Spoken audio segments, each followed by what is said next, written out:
Three, two, one, roll the footage.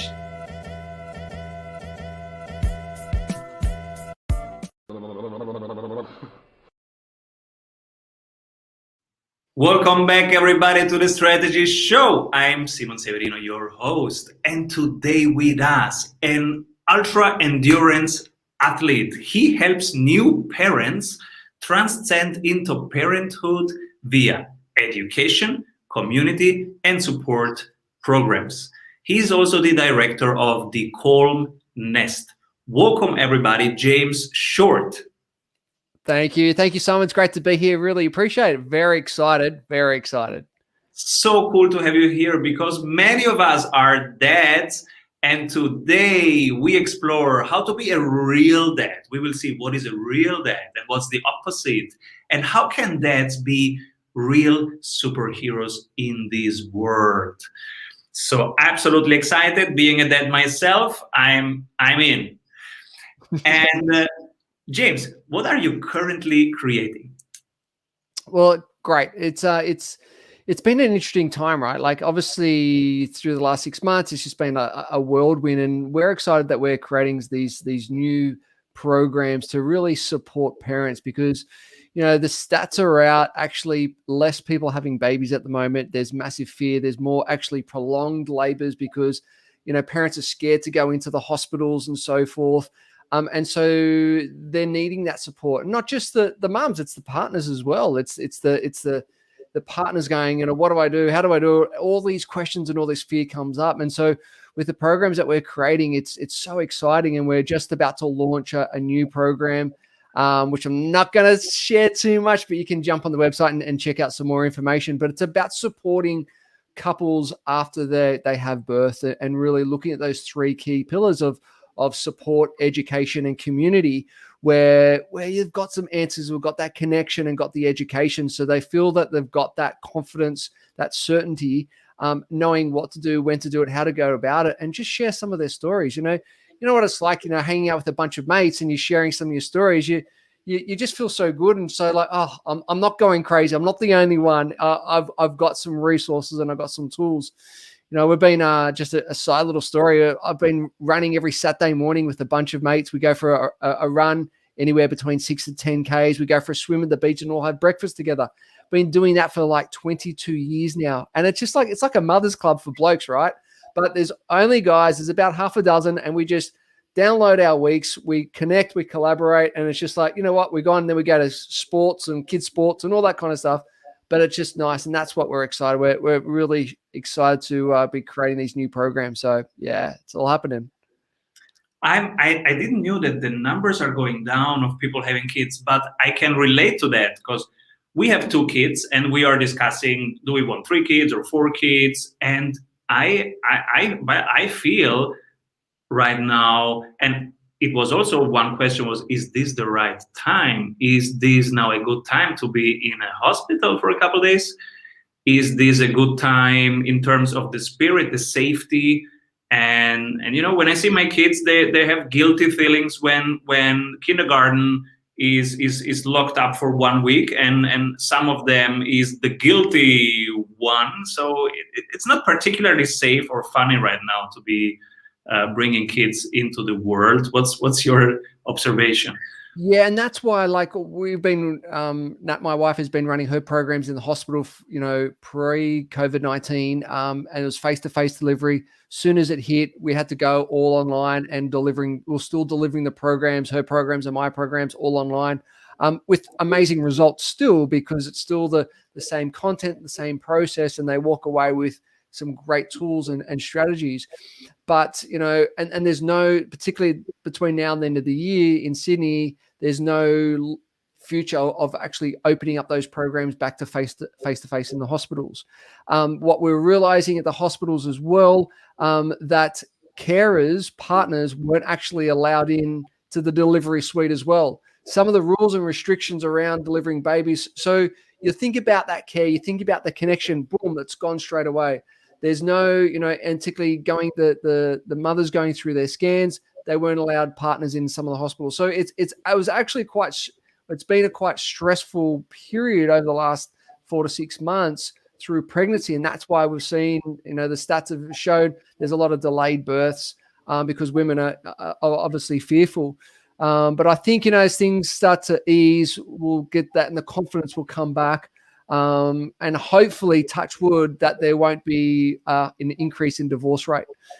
Because what we're noticing, the increase in stress within the households, we're noticing that there's a lot more pressure amongst partners because, they may be both working at home even through this transition, and they've got kids starting at home, working, doing classrooms online.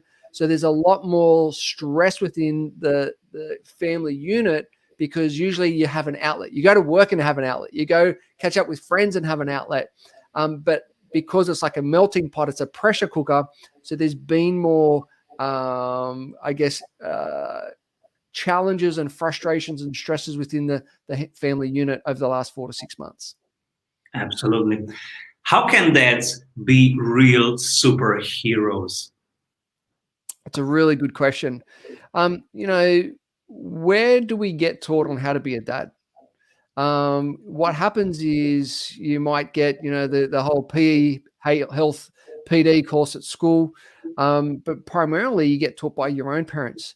And sometimes if dads don't have a very, they might have a very colorful upbringing, could be domestic violence, could be abuse, could be drug and alcohol addictions. It could be an array of different things. So therefore we can actually then look at that and we'll, wow, are we going to create those same patterns, or are we going to make a different decision and different choices? So over the years with my coaching, I've seen a lot of, particularly in the business world, business owners are so focused on growing their business, but they're lacking that on the home front. And then seeing that my wife deliver what her programs are called Calm Birth, seeing there's a little bit of a gap in there of supporting the men as well. And through my own personal journey, my dad left when I was 5. My mum brought us up. I saw my dad every second weekend. I had 3 amazing sisters, but that then created my own journey of wow, how can I look at being real? And this is not about this is right or this is wrong, but this is some ways to maybe make better choices. And the real there's 4. It's an acronym, and R stands for being respectful.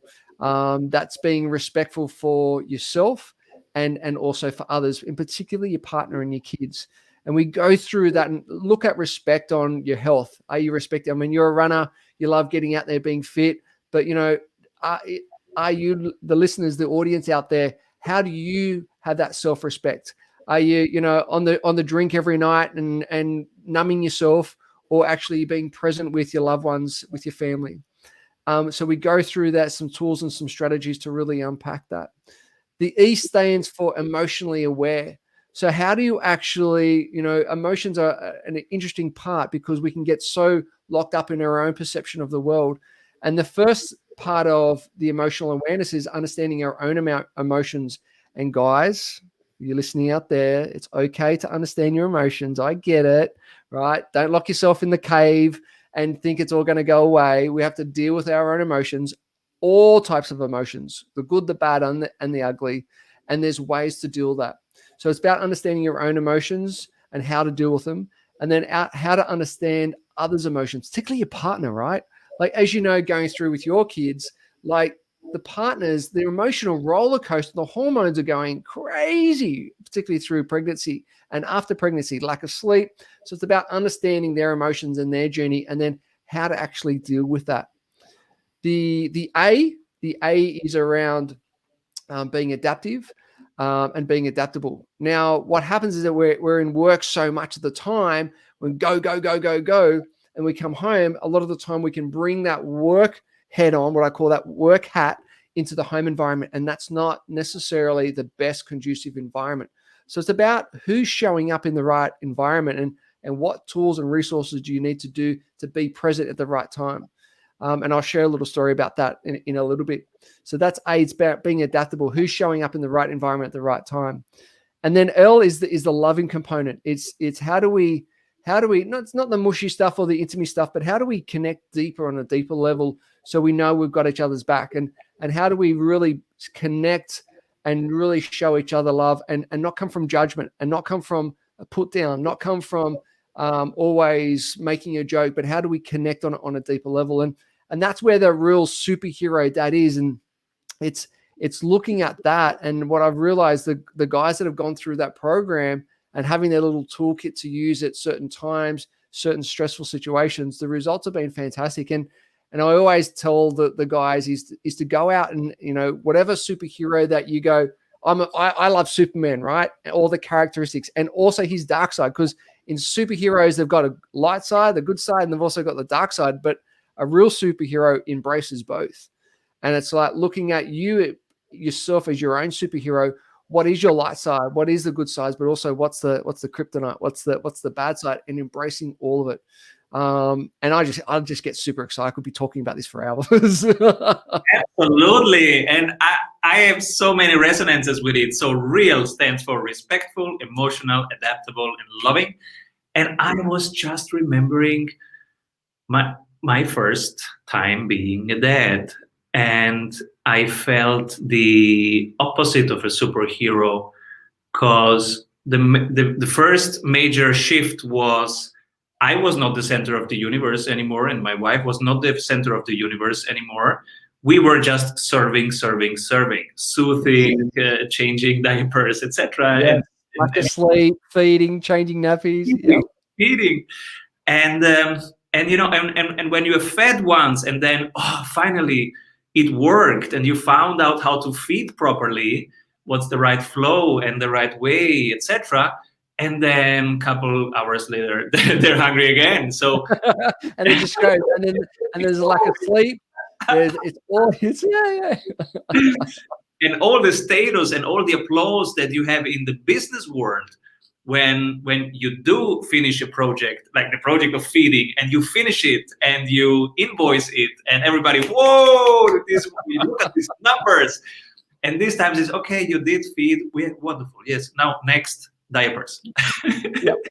And there's the lack of that instant gratification and the instant recognition, where in the business world, as you said, you do a great project, whoa, you get the pat on the back. Here it's just like you just want to get some sleep, just got to get some sleep. And guys find it a challenge, particularly as you've said, is that there used to be number one, right? The partners, and on that level, soon as kids come, it's like you're down a few levels, and the kid is the most important thing in everyone's world right now. And so it's a guilt thing, it's an identity thing, it's a recognition thing. So it's like, whoa, how do we deal with that? All right. How do we actually go through that, get some sleep, but also deal with all those stresses and the emotional roller coaster as well? Absolutely. So I remember it took me like 6 months to realize it internally, what the shift that was happening. For example, I liked to do 3-4 Olympic triathlons per year. That would be 7 to 12 training hours per week. Now, where would I take this time? Impossible. So I had to reprioritize. And of course, first 3 years, I just stopped everything. No competitions anymore. And then in the 4th year of being a dad, I came back to that because, as you say, self-respect. Where do I take my self-respect from? How do I take care of my own energy? Because I have to feed myself before I feed my kids. Yep. So, but I'm talking about this energetic feeding, the identity, and also to know that you can endure all this. How do I know? I just know if I go out there and I run every day my 10K. That's how I do it. So, because then I know that whatever the weather is, I am somebody capable of enduring things. And then when my friends say, wow, you were running in the rain, I say, I don't even notice what the weather is. I just go running because that's what I do before my kids wake up. Yep. And that gives me the self-respect and the energy to then know when there will be troubles, because there will be, and just to keep cool and say, okay, we will endure also this because we are capable of endurance. And it's also, though, the role model aspect. So you're coming home and you've done your run, and the kids see that. They see you out early, and this is such a subconscious belief-driven modality of just experience rather than tell. They actually see you come home, you're stretching, you maybe having a shower, but you've talked about your run, the energy's up, and so they can feel that. that difference in you compared to you waking up with them. That's a huge role model aspect of what are you teaching your kids, that, it's health is important, mindset is important, time management is important. So there's those subconscious beliefs that you're already programming in your children by just sort of your own actions and experiences. Oh, I love that, because we also thought about our values. What do we want to convey? So that was also a very intentional pick. I don't want my kids to see me watch TV. I want my kids to see me reading books, because I want them to read books, but I can only create the atmosphere for it. I cannot say, read a book. It will be artificial. But I can be the one who reads a book on a Saturday, on a Sunday, during a break after lunch, and I'm just reading a book. So we got rid of the TV, and we are reading books on the weekend, and we go out in nature. So we were intentionally discussing, how do we want to live our values? What are our values? What is important to us? How will we do it every day? This is so true, right? Because those values it's demonstrating to them, like yourself. I'm a big exercise fanatic, and fitting in training around family time, before they get up or when they go to bed, particularly if there's a race coming up. And it's there's the social media. I've got, my daughter's just a teenager, and we had some great discussions. I share a little story.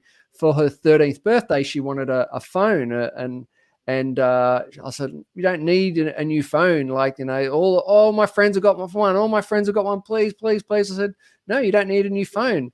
I said, and this was going on for weeks and weeks. I said, okay, if you can think of something that is on an experience level, because a phone, once you got it, you're on, right? But if you can think about something that's the same value dollar-wise as an experience, let's do that. And so she went away. She thought about it. She said, okay, you got me, Dad. I said, what? She said, I want a surfboard and a cello. I went, yes, love it. Love it. So we've been surfing, got some cello lessons. So once again, it's about your values and staying true to who you are and what you want to demonstrate within your child, and what you're trying to teach them for now and also for the long term. I love it. And I'm also curious how you approach technology in terms of which skills do we need to convey to our kids. Because, for example, to my 5-year-old, I just gave an iPad, my old iPad, and there is one thing on it. He would love to watch YouTube, but that's not allowed. And there is YouTube Kids, but we don't allow that. But there is one game that a friend of mine recommended, because they learn how to code. It's like it's a video game from CodeSpark, the CodeSpark Academy, and but they learn really how to program, how to code. So basically, they learn logical thinking. If you tell them to do this, then they will jump there. If you tell them to do this, they will throw a ball. And so I'm reconsidering, and I'm thinking a lot about which skills will my boys need in 20 years, and how can I be an obstacle or a supporter of that? Well, what's your take? There's so many different takes out there, but my personal take is obviously, I mean, there's a great documentary that's just been released on Netflix. It's called The Social Dilemma, and they go through the power of social media and just the addiction that it actually has. Because when we have the bing, the dang, the zoop, all the notifications, it sparks a dopamine release in our chemical balance. And that's the addictive of, oh, I've got to see who's notified me. I've got to see who's liked me. I've got to see who's commented me. And that can be, and I've seen kids who have been on iPads for them as soon as they get up to when they go to bed, and their behavior is just off the Richter. It's short, it's angry, it's high tempered. And so that's the end of the scale. And, these guys on the documentary was quite interesting. They don't even give their kids, allow their kids on social media. Technology is, I mean, we're not going to get rid of technology, but I think the introduction of technology can be very, very important. kids' brains develop, and they're continually developing as they progress. So there's studies out there of kids shouldn't be really on any sort of technology to at least 7 to 10 years old, because their brain is developing, and so that overstimulation stimulates the frontal lobes, and it just gets them so overstimulated.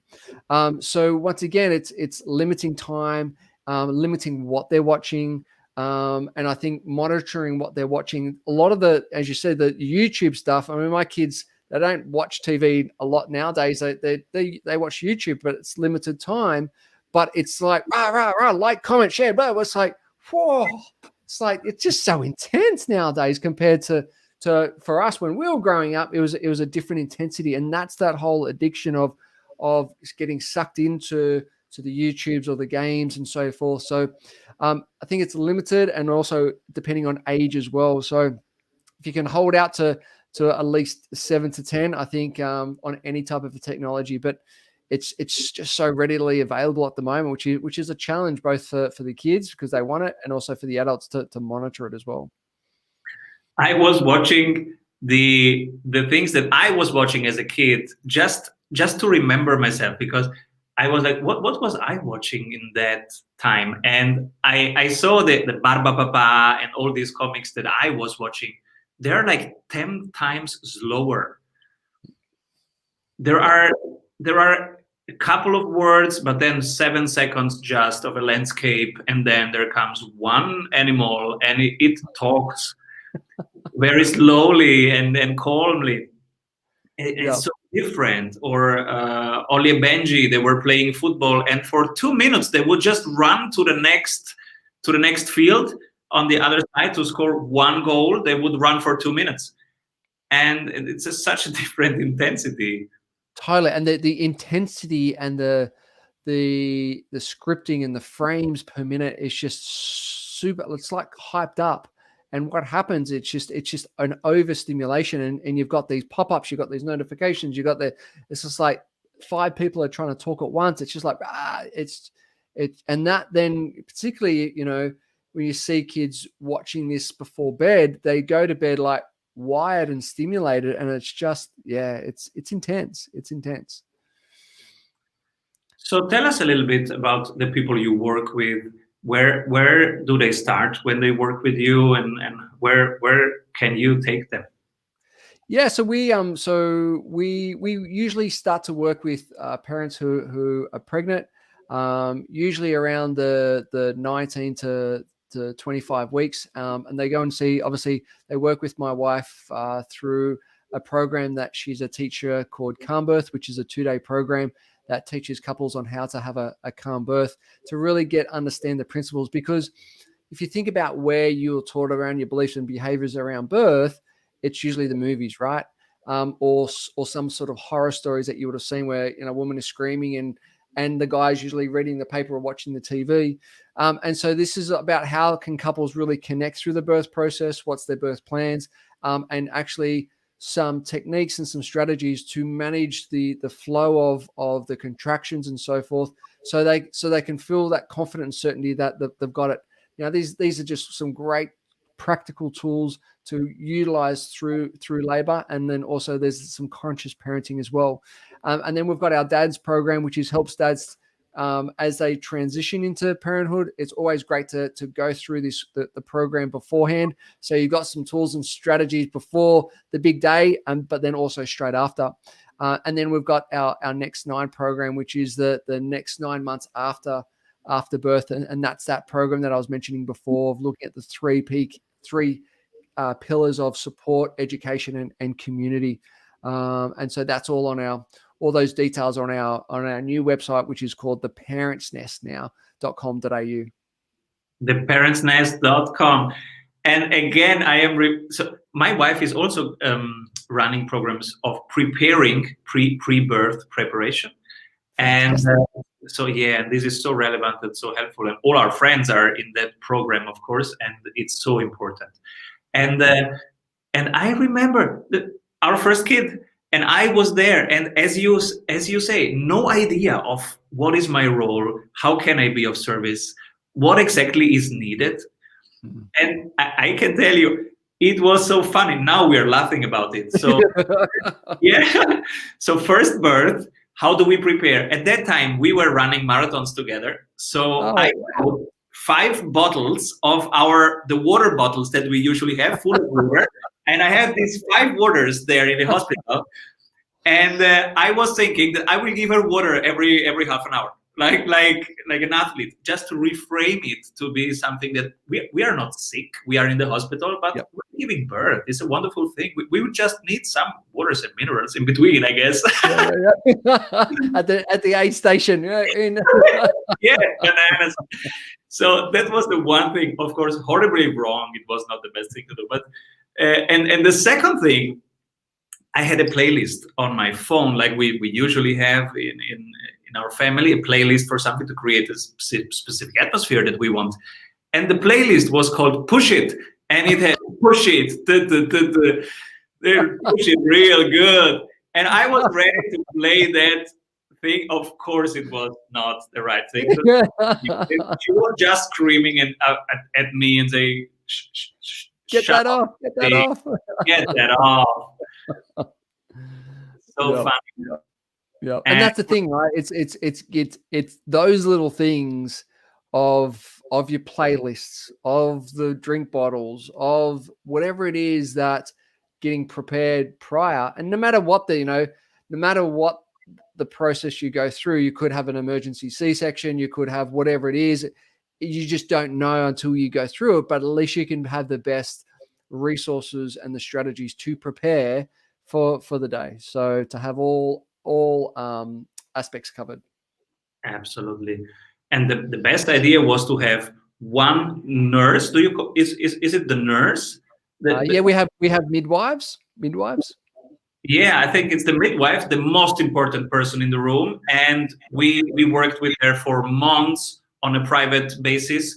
And we had weekly conversations and how to prepare and what can go wrong and where are the risks. And this was the most important thing. And at the end, I was just watching her and she was telling me what to do, what not to do. And that was the second part. It was the best. Stand there, do that. Don't touch this, touch that.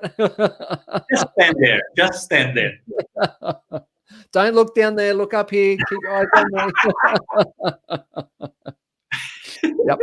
Yep, I know it all. Yep. And how do you manage business and being a dad and all this funky year? Yeah, I think it's for me it's about focus. It's about, okay, what do I need to do? When do I need to do it? But who needs to show up in order to do it? So I'm an ultra endurance athlete. So last year I did the 100K ultra marathon in New Zealand, the Tarawera, and then the year before I did the 250 kilometer 5-day event in the Simpson Desert in Australia. And so, I took the kids and the whole family on that trip. It was an epic. We shot a documentary over the 5 days. We drove up there, a couple of thousand kilometers to drive up there. I did the race and then we drove back in a big RV. But that was an experience in itself. At the time, the kids hated it. Looking back, they loved it. But it's about preparing. It's about planning. It's about having the right support structure, the right environment, and the right team around you on all different levels. So if it's up at 4 a.m., which I am pretty much every morning and training in the morning and then being there for the kids and then obviously running around with work and business. And then, I love to do 2 sessions in a day, but sometimes my kids come to the gym with me in the afternoon. So my daughter trains, with me sometimes. And it's just, how can I incorporate all those different things that allows me to fill my cup up with the kids so they can see, wow, I'm feeling better. I'm feeling stronger. I'm feeling fitter because I'm hanging out with dad, but I'm also training. And so it's a multiple level and multiple aspects on how I go about life. Many people right now listening to it, they say, oh my God, I stopped running since I'm a dad.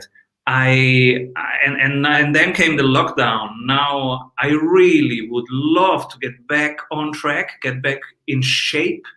How do you frame it? How do you make it a family contributing thing? How can people go from I'm stealing time from my responsibilities to it adds to us. It nurtures us.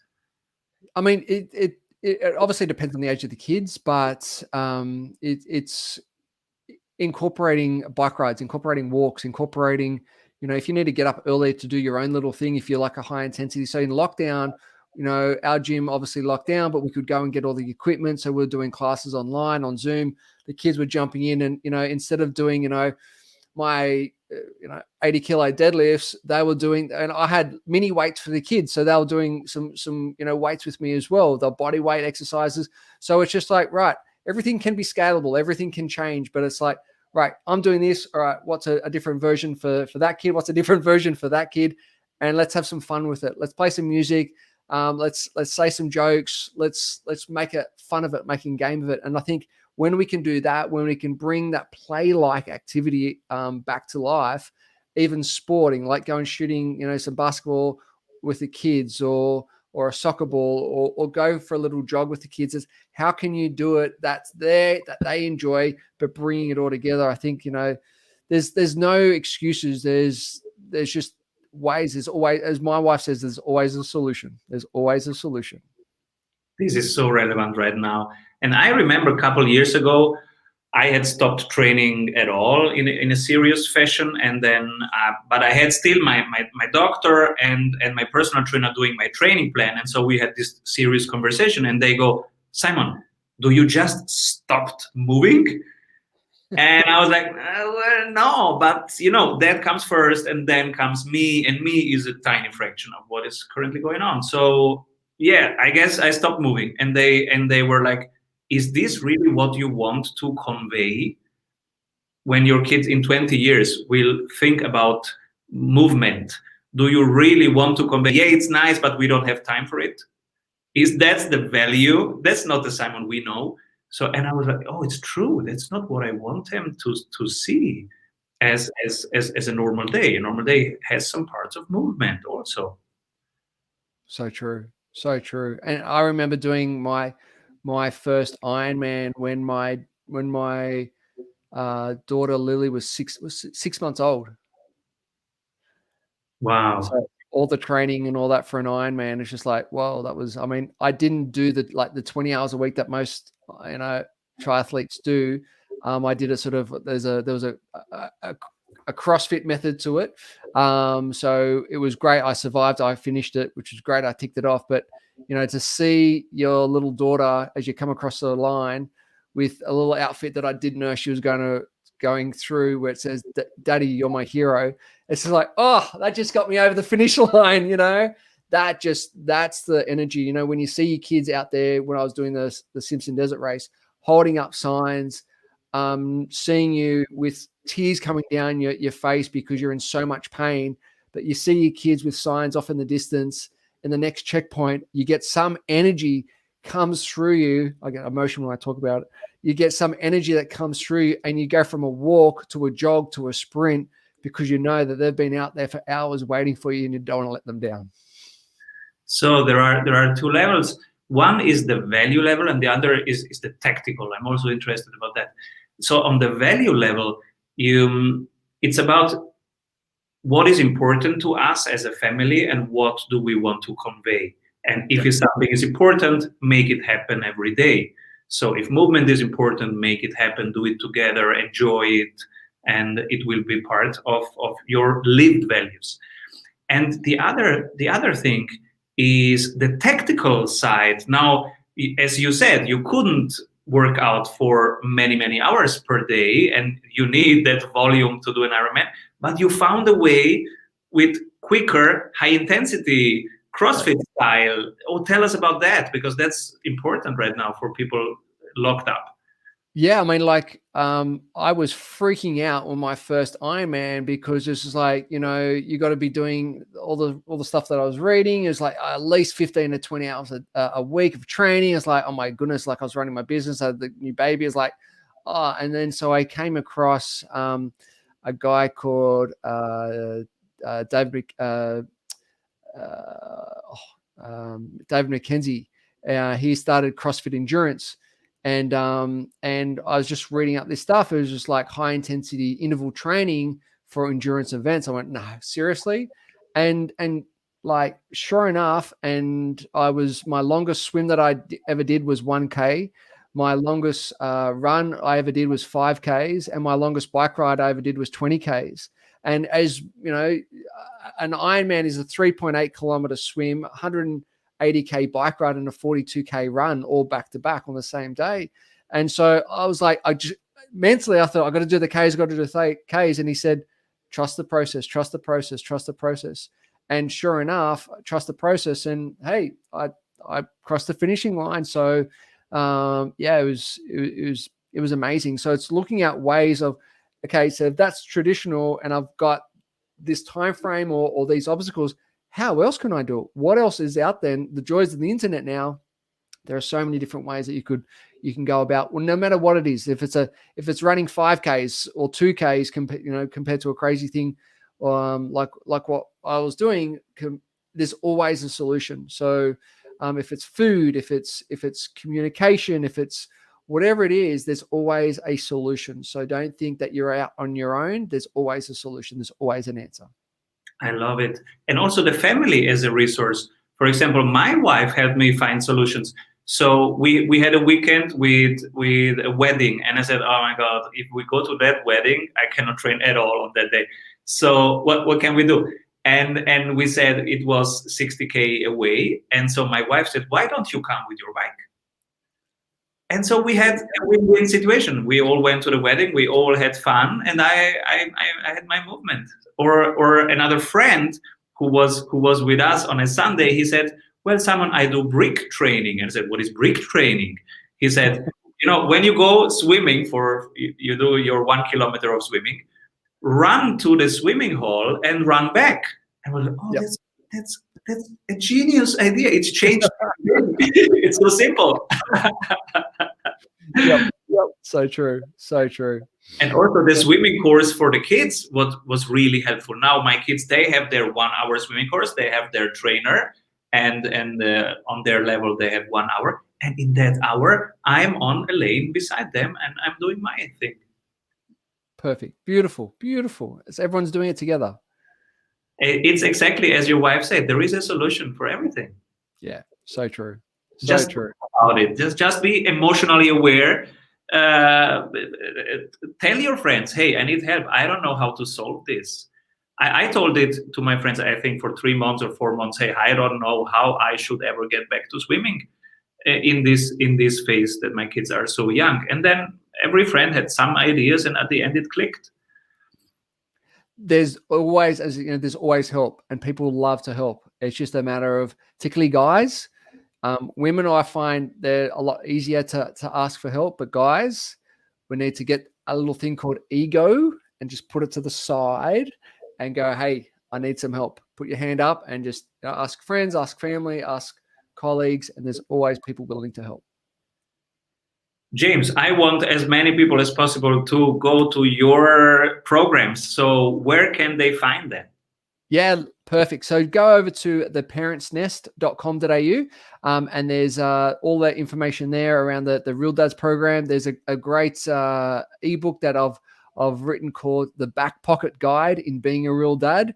That's on the homepage there. So go and check that out. You can download that. That's for free. It's complimentary, and it gives us a little bit more details of what we went through today. I will give it to every friend who will become the first time dad. Amazing. I love the philosophy. I love the way you do this. And this is so relevant right now for us all to survive this year and to thrive in this funky year. So thank you so much, James. But the question of the day, which I forgot this time, is the Strategy Award.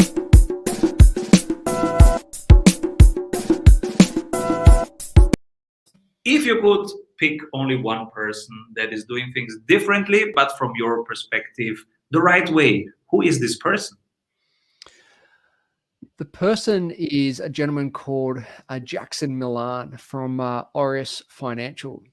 He runs a wealth coach business, and he's just helping so many business owners and entrepreneurs to really maximize themselves within their business, but also really identify the profits, because most businesses, they get to the end of the tax time and go, oh, cool, where's my profit? It's like, I don't know. It says it on the paper, but not in the bank account. And what Jackson does is really unpack it and really helps business owners to get huge amounts of wealth out of their and profit out of their business and start to invest. So they've got that lifestyle and they've got the security and the financial freedom. So Jackson Milan from Aureus Financial. Super relevant to be financially acute in these days. And what is a book that inspired you recently?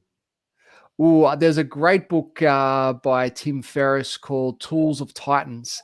And it's a lot of his podcast interviews that he's put into a book, broken into different areas of health and wellness, financial and business. And it's some great smart cats on that book and some great resources in there. So that's Tim Ferriss, Tools of Titans. I have it here somewhere because I'm a super Tim Ferriss fan. He was one of my main inspirations to start this. And yes. Yeah, absolutely. I love him. And but I didn't really read the book. It's so thick and it's all like big people on very short notice. Is it something that should be read from beginning to end, or you just go in there and pick and choose? Yeah, so I had a strategy. What I did is got a highlighter, and I was just skim reading the first couple of lines of each person. And if it jumped out at me, I would continue on, and I would highlight either the links or the relevant bits of bite-sized nuggets of information. And I went that through the whole book. So it did take a little while, but then what I did, it would go back and had a writing book, and then I copied all the notes, the highlighter notes, into the writing book. So that was my summary version. And so what I do is constantly go back and, what was their resource? And so instead of going through the big book, I've got a smaller summary version of that. And that has helped me considerably. Beautiful. And who should be my next guest? A gentleman called Steve Jensen from National Sales Academy. Steve helps business owners to really increase their conversions, their sales conversions within businesses. He is one of the guys with the most biggest heart I've ever met. He's been helping businesses, particularly in the financial world, in the fitness world, in the real estate world for many, many years. To really increase their sales and their conversions. And he's a wonderful guy and so much gold nuggets when you talk to him. So Steve Jensen from National Sales Academy. I'm excited already. So cool, because sales is so relevant right now for everybody to get their conversions for this quarter. We just have 90 days of this year in this moment. So make it count, people. And stick around because we will have such cool guests. Thanks also to James' recommendation. So thank you so much, James. And come back soon.